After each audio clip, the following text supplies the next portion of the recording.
C'est une voiture que les moins de 20 ans ne connaissent pas ou très peu. Et pourtant, la Renault Avantime est un coupé haut de gamme très original dans le paysage automobile. L'Avantime incarne toute l'audace de l'automobile française au début des années 2000. Une curiosité à l'époque, un style, un concept complètement atypique, mais il faut bien l'avouer, une carrière très courte et un véritable flop commercial. Or, c'est devenu un véritable collector, une voiture très recherchée. Et si l'Avantime n'avait pas eu raison trop tôt? À l'époque, sur les routes, l'Alfa Romeo 147 est la voiture de l'année. Et du côté des coupés, ce sont les Allemands qui tiennent la vedette. Le haut de gamme français, lui, cherche à se distinguer en s'appuyant sur sa spécialité, les monospaces. Et c'est l'homme à l'origine des DS actuelles, le designer Thierry Métrose, qui est choisi pour concevoir l'Avantime.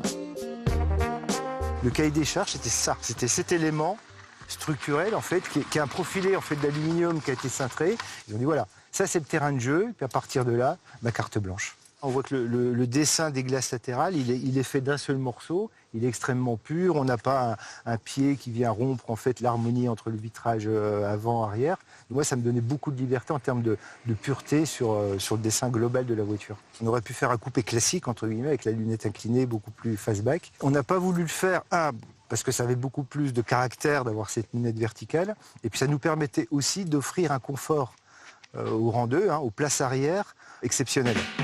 Un des tout premiers mélanges des genres est né, à la fois coupé et monospace. La conception de l'Avantime regorge de prouesses techniques, comme l'absence de montant central, l'immense surface vitrée, la lunette arrière extrêmement bombée ou la cinématique des portes, lourde de 60 kg chacune. Il y a deux points de rotation, ce qui permet en fait d'ouvrir la porte et pouvoir quand même sortir dans un parking. Voilà. C'était vraiment la contrainte. Oui, donc ça permet de dégager la porte vers l'avant et puis de pouvoir accéder au véhicule tout en gardant une grande porte vue de l'extérieur. Cette cinématique de porte, on ne l'a vue que sur cette voiture. On l'a vu, c'est unique au monde. C'est Matra qui construit l'Avantime dans son usine de Romorantin. La base technique est identique au Renault Espace 3. 12 cm plus long et plus bas de 8 cm, le coupé monospace lui emprunte également la moitié des éléments, dont la planche de bord. L'Avantime se veut haut de gamme, il dispose donc du GPS intégré et d'une télécommande pour le système audio. À la fois clivante et avant-gardiste, cette voiture a marqué les esprits. Un fan club est né, l'Amical Avantime, venu fêter les 20 ans sur le circuit de Montlhéry à l'occasion du rassemblement des sportifs françaises. Liberté, égalité, roulez. Les Avantime y sont évidemment bichonnés et très accueillantes. C'est aux places arrière que cette Avantime se montre vraiment bluffant. D'abord par le moelleux des sièges, digne d'une limousine. L'assise est rehaussée de 15 cm par rapport au siège avant pour ne pas perdre la route de vue. Et puis lorsque vous avez toutes les vitres baissées, là vous avez cette impression de liberté, d'espace vraiment qui vous tombe dessus avec une grande luminosité. Et c'est dans cette configuration que l'Avantime mérite son appellation de coupe-espace, coupé monospace. Et même s'il n'a rien de sportif, c'est un moteur V6 3 litres qui anime l'Avantime. C'est pas un foudre de guerre, mais il a du couple. Après voilà, un V6 c'est pas fait pour rouler tous les jours. Bon après la tenue de route, c'est une tenue de route il y a plus de 20 ans. Mais bon c'est une voiture qui est pas faite pour rouler fondamentalement très vite sur les petites routes. C'est juste on cruise et puis voilà quoi. L'art de vivre on va dire. C'est un art de vivre à la française.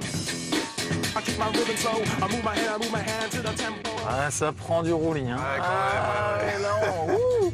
Effet bateau assuré. D'ailleurs, on la surnomme le vaisseau, c'est pas pour rien, c'est vraiment un paquebot. Mais ce moteur V6 essence de 210 chevaux, si onctueux soit-il, a lourdement pénalisé le coupe-espace. Au pays du diesel roi, c'est pas tenable. Clairement, la voiture est beaucoup trop gourmande en carburant. On tourne autour de 10 à 12 litres au 100. Et peu d'automobilistes se laissent tenter. D'autant plus que la voiture est chère, autour de 52 000 €. C'est considérable. C'est un modèle haut de gamme. Même si rapidement 2 moteurs diesel arrivent dans la gamme, ça ne suffit pas à sauver les ventes.